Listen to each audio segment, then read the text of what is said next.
ആരാണ് നബിതങ്ങളെ നേർക്കുനേരെ അനുഭവിച്ചത്, നേർക്കുനേരെ അറിഞ്ഞത്? നബിതങ്ങളുടെ കൂടെ ജീവിച്ച, കൂടെ നടന്ന, കൂടെ സഞ്ചരിച്ച സ്വഹാബി വര്യന്മാരാണ്. അവർ നബിതങ്ങളെ അറിഞ്ഞിട്ടുണ്ടോ? അവർക്ക് നബിതങ്ങളെ അറിയാമായിരുന്നുവോ? അവർ നബിതങ്ങളെ സമൂലം വായിച്ചിട്ടുണ്ടോ, മനസ്സിലാക്കിയിട്ടുണ്ടോ?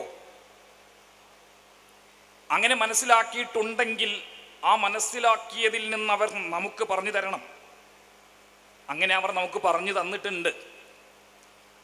അവർ അറിഞ്ഞ നബിയെ നമുക്ക് പറഞ്ഞു തന്നിട്ടുണ്ട്, അല്ലെങ്കിൽ പറഞ്ഞു തരാൻ വേണ്ടി ശ്രമിച്ചിട്ടുണ്ട്. അതിലൊരു കാര്യം നബിതങ്ങളുടെ നിറം എന്താണ് എന്നതാണ്. നബിതങ്ങളുടെ നിറം എന്താണ് എന്ന് ചോദിച്ചാൽ നിങ്ങൾ ഒറ്റയടിക്ക് ഉത്തരം പറയും, അത് ചുവപ്പ് കലർന്ന വെളുപ്പാണ്. നിങ്ങളുടെ മനസ്സിൽ ഒരു ചുവപ്പ് കലർന്ന ഒരു വെളുപ്പ്, ഇങ്ങനെ ഒരു ചായം മനസ്സിലിങ്ങനെ നിറഞ്ഞു വരുന്നുണ്ട്. അതാണോ യഥാർത്ഥത്തിൽ മുത്തുനബി സല്ലല്ലാഹു അലൈഹി വസല്ലം തങ്ങൾ? ഒരാൾക്ക് എന്താണ് പറഞ്ഞു തരാൻ കഴിയുക, എങ്ങനെയാണ് പറഞ്ഞു തരാൻ കഴിയുക? അതിന് പരിധി ഉണ്ടെങ്കിലോ, എത്ര പറഞ്ഞാലും അതിൻ്റെ പൂർണ്ണതയിലേക്ക് എത്തുന്നില്ലെങ്കിലോ എങ്ങനെ നമ്മളത് മനസ്സിലാക്കും? ഈ ഒരു പ്രശ്നം നമുക്കുണ്ട് എന്നതുപോലെ സ്വഹാബി വര്യന്മാർക്കും ഉണ്ട്. അപ്പം നബിതങ്ങളുടെ നിറം എന്ന് പറയുന്നിടത്ത് അത് ചുവപ്പ് കലർന്ന വെളുപ്പ് തന്നെയാണോ? ഈ ചോദ്യം പ്രധാനമായിട്ട് വരും. നിങ്ങളൊരു പഴയ പാട്ട് കേട്ടിട്ടുണ്ടാവും, നബിയെ കണ്ടോ എന്ന് ചോദിച്ചിട്ടുള്ളൊരു പാട്ട്. നബിയെ കണ്ടോ നിങ്ങൾ, നബിയെ കണ്ടോ എന്ന് ചോദിച്ചിട്ടുള്ളൊരു പാട്ട്. നിറം എന്താണ്, അവരുടെ രൂപം എന്താണ്? പഴയ പാട്ടാണ്. ആ പാട്ടിലൊരു വരിയുണ്ട്, പനിനീർപ്പൂവിൻ ദലങ്ങൾ പോലൊരു മാമൊരു മലരാണ് എന്നാണ് പറയുന്നത്. പനിനീർപ്പൂവിൻ ദലങ്ങൾ പോലൊരു മാമൊരു മലരാണ്. പിന്നെ സൂര്യചന്ദ്രൻ ഒന്നായി ചേർന്നൊരു നിറമാണ് എൻ്റെ മുത്തുനബി. സൂര്യചന്ദ്രൻ ഒന്നായി ചേർന്നൊരു നിറമാണ് എൻ്റെ മുത്തുനബി. അപ്പം ഞാൻ കരുതിയത് ഈ പാട്ട് സത്യത്തിൽ മലയാളത്തിലെ ഒരു മാപ്പിളപ്പാട്ട് കവി അദ്ദേഹം നബിതങ്ങളെ ഇങ്ങനെ വർണ്ണിക്കാൻ വേണ്ടി അവതരിപ്പിച്ചതാണ്, സൂര്യചന്ദ്രൻ ഒന്നായി ചേർന്ന നിറമാണെൻ്റെ നബി എന്ന്.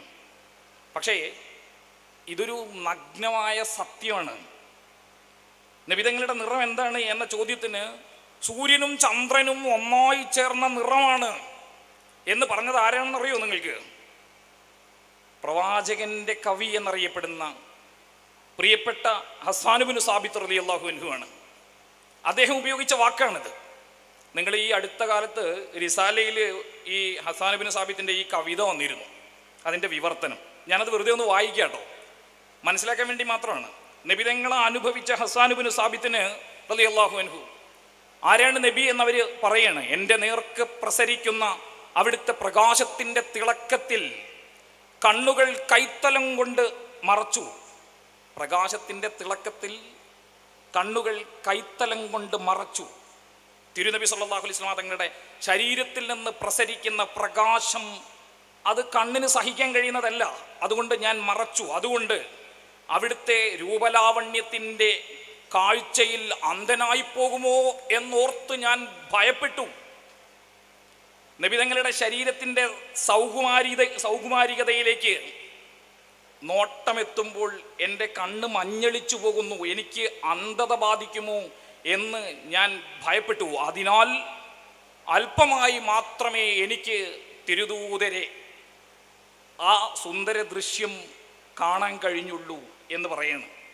എന്നിട്ട് അദ്ദേഹം പറയണ ഒരു വാക്കാണ്, സൂര്യനും ചന്ദ്രനും ഒന്നു ചേർന്നതുപോലെ അവിടുത്തെ മുഖം പ്രകാശിച്ചു.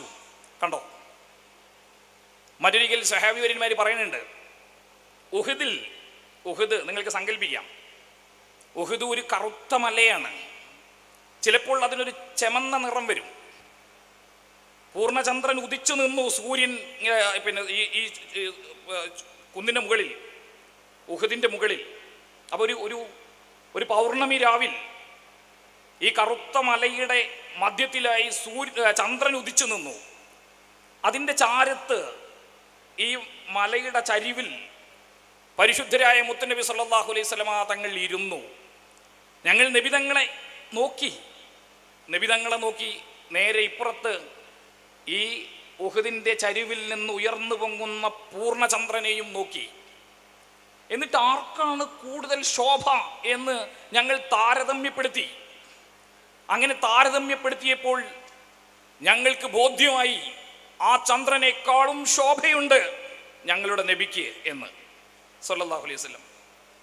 ഇത് നേർക്കുനേരെ അനുഭവിക്കുകയാണ് സ്വഹാബിമാർ.